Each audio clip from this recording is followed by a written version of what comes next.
Oh, dynograph. That's a lot of horsepower. Hello everyone, I'm Zack Klapman, moonlighting from the Smoking Tire, and today I'm going to talk to you about one of my favorite classes of car, stealthy two-door, the personal executive luxury coupe. This 1985 Mercedes-Benz 500SEC AMG 6.0 is now live on Cars and Bids with no reserve. Go bid on this incredible pre-merger AMG from the curated collection today. They're not making as many new versions of these anymore because most of the market that liked this kind of car has decided they'd rather climb up into a 500 horsepower SUV or crossover to spare their knees. But that means that cars like this, with a long hood, big V8 power plant underneath, and back seats so small they encourage your kids to leave the nest early, are getting even cooler and more rare. And some of these have actually gotten 100 times cooler, because this is not a normal Mercedes SEC 500. This is an AMG. I know, today you can buy that badge in 7-Eleven or on eBay, or if you go to the Mercedes dealership, they have an AMG option package for literally every model of car they sell. And not all of them add a ton of horsepower. Sometimes it's just appearance and wheels. But back then, and up until 1999, Mercedes and AMG were separate companies. So you'd buy your Mercedes at the dealership, then you would bring or send it to AMG and they would install the parts you wanted, increasing the performance, engine displacement, adding suspension, wheels, etc. The first car that Mercedes and AMG developed together wasn't until 1993 with the C36 AMG, and it wasn't until 1999 that AMG was actually purchased by Mercedes and became the in-house unit that we now know. And with a classic car from Curated comes a lot of paperwork, especially when it's coming from Germany, because Germany has a lot of rules. So here we have all of the original purchase paperwork. This car was bought in 1985 for 107,000 Deutschmarks, which is $42,000 in US money, and then $120,000 in today's US money. Pretty on point for a Mercedes coupe. What you also find in here is all the TÜV paperwork. TÜV is an organization in Germany that approves parts that go on cars. So here in America, you can put wheels, tires, suspension, brakes on your car from any country of any quality and drive down the road. And no one will care or look into it unless you hit someone and they sue you. But in Germany, it needs to be approved by a governing body that says, yes, this has been engineered to a degree that will make it safe for you to drive down the road. Underneath this car is the W126 chassis, which Mercedes used to build the S-Class from 1979 to 1991. It's the second generation of S-Class chassis, and it was the first time that they built a coupe on that platform. That is why this has a chassis code C126. Coupes got their own code. The W126 cars were very popular. They sold over 800,000 of them in that run. Over 100,000 of them were coupes, although they were offered with a ton of different engines, which we will get into. But just think of it like the E90 and E92 BMWs. Four-doors had one name, coupes had another name. This S-Class was slipperier than before, smoother, more aerodynamic. They did a ton of work in wind tunnels with this car. This has a drag coefficient of 0.34. A new SL, which is basically the successor to this, has a drag coefficient of 0.31. Pretty impressive. 40 years, not that much improvement. The W126 and C126 were about 10% more efficient than the cars that preceded them, until you drop a 6-liter engine in the front. When you first looked at this car, you might have thought, ooh, AMG Hammer, oh my God. Not quite. The AMG Hammer is mostly known for its wide body kit and its big power engine. This obviously does not have the wide body kit, although you could have gotten one. They do share the same block. So this was an SEC 500 to begin with, 5-liter V8 engine, not that fast, 228 horsepower, 300 pound-feet of torque. 0 to 60, 8 seconds, not very quick, but still, in America for the first couple years, we got the SEC 38, which had a 3800cc V8 engine, which is just funny because in 1985, GM was selling 3.8-liter V6s, and a GNX would have walked a SEC 38. Thankfully, in 1985, they brought the big motor, the 500, to the United States. But I digress. Hammer versus SEC 6.0. They both had the same block. AMG would take the engine out of the S-Class, which was a 5.5 liter V8. They would punch it out to 6 liters. And then on the Hammer, they would give it a 4-valve head. This kept the 2-valve head. I can only imagine it was because of cost. The horsepower difference was pretty substantial. Hammers made well over 300 horsepower. This was more like 305 on paper, but it did drop the 0 to 60 time considerably. I love AMG because they were like the Tony Robbins of engine builders. They saw what the car could be, and they just wanted to help it reach its potential. It's weird to me that the owner didn't pay for the Hammer engine, but they did send the car back to AMG a couple of times for other upgrades. Upgrades included a different exhaust system, coilover suspension, a little bit more performance oriented, and bigger brakes, as well as these awesome looking wheels. This car also has a really subtle body kit on it. Not the big wide fender flares, of course, but it does smooth the thing out a bit. I think this car looks tough as hell. It looks sleek, brawny. It's an overused term, I know, but Darth Vader, imposing, foreboding. It looks like, you know, it shows up and you go, is that person here to collect a debt I forgot I have? Do they have a hammer in the trunk? I'm gonna fit in that trunk, aren't I? First thing I notice in here is it is swank. AMG also added this interior wood, and I have to say, even as old as it still is in really good condition, and I can't imagine how expensive it was back then. It's so 80s, you know, this just like dark wood. We just got so excited about being able to put trees in cars back then instead of on the outside like a Wagoneer, that it signaled wealth. And it does look really nice. It's got a good polish to it. It's still in really good condition. AMG also installed these gauges, which is funny because they're incredibly simple. They're just black faces. They say AMG on the bottom. And the speedometer goes up to 300 kilometers per hour. This car would probably get close to that. But even without their touches, this car was full of amazing forward-looking technology that was revolutionary at the time. This car came with ABS brakes. I know, you're thinking, duh, every car comes with ABS brakes. This was the era before text messaging. And if you got an SEC with a smaller engine, you had to pay extra for ABS. This came with it. It, of course, became standard on every car soon after. The tail lamps are fluted, which are those little extensions on all of the plastic.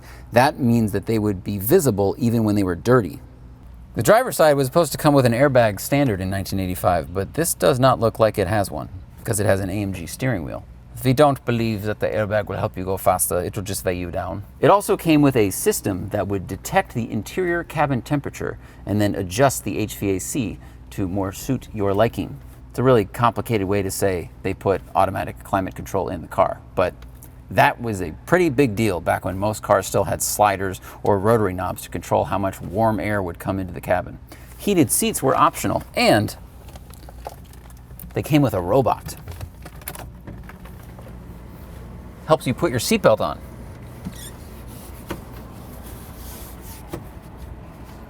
There we go. You see, the Coupe is a very long car, and they had very long doors, and the B-pillar is way back there. So to ask somebody to turn around and reach just over their shoulder right there, it's a little inconvenient.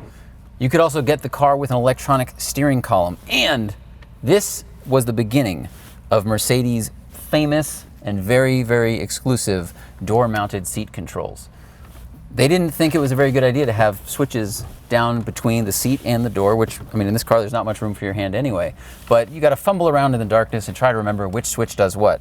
When I first started driving Mercedes cars on press launches and things, I thought that it kind of broke up what could be a really pretty door panel, but over time, I've really come to appreciate how simple and logical that is, and I don't really look at the door that much. And there was technology that would help you drive better, too, sort of, or make driving easier, really. There was a sensor in the transmission, sort of like a gyroscope, that would detect if you're on a flat, an uphill, or a downhill. And then if you're going down a hill, it would downshift for you to save brake pads. Let's go for a drive. Oh, thank you, robot. Why, thank you. That's so nice of you. Don't go anywhere yet. I'm not clicked in. Okay, goodbye now. Go back. Such hospitality in this car. We're in Miami. That's where Curated is based, where this car is currently stationed. And it's like 95 degrees and extremely humid, which my body is not used to. I'm more of a desert person. The AC in this thing is frosty. I really, really appreciate that. Ooh. Seats are amazing. These seats are also aftermarket. AMG installed them. And man, they are just comfortable, supportive. They're not heavily bolstered, of course. This thing isn't pretending to be a race car like so many AMG street cars are today, usually because the owners want to project some kind of image or attitude, even though they just drive back and forth to work. But these are very nice. Manual side mirror adjusters. That is ridiculous. In a car of this expense, the transmission in this old thing is just classic Mercedes. 4-speed automatic, kind of clunks when you put it in gear. And I felt that with all of the cars I've driven. It's like a soft movement, and the shifter is a little bit vague. I'm going left. I will say that when I tried to put it in reverse earlier, I had to do it twice. It was still in park, so that would probably need a small adjustment from somebody. Just want to have journalistic integrity. I don't know if this car still has the self-leveling suspension, the pneumatic suspension that the S-Class could be optioned with. What that does is if you put a bunch of stuff in your trunk, it self-levels. That way you're not looking at the sky like you're driving a trophy truck, or doing the like Alabama, South Carolina squat thing. But because this has that sheet and says that it got upgraded coilovers from AMG, I think it has coilovers at all four corners. So I would say that it is a little stiff for the potholes and things on this road. But I would wager that if there were any corners in Florida, I would probably feel a little bit more planted going around them than I would in the stock car, which would be quite a bit softer. Steering, nice ratio. I was expecting it to be slow, and it is not. It's very easy to turn. Old Mercedes have a very distinct steering feel. It is light, but there's just a little bit of feedback. Like right here, it feels like there's springs inside it that keep it returning back to center. It's a really unique thing.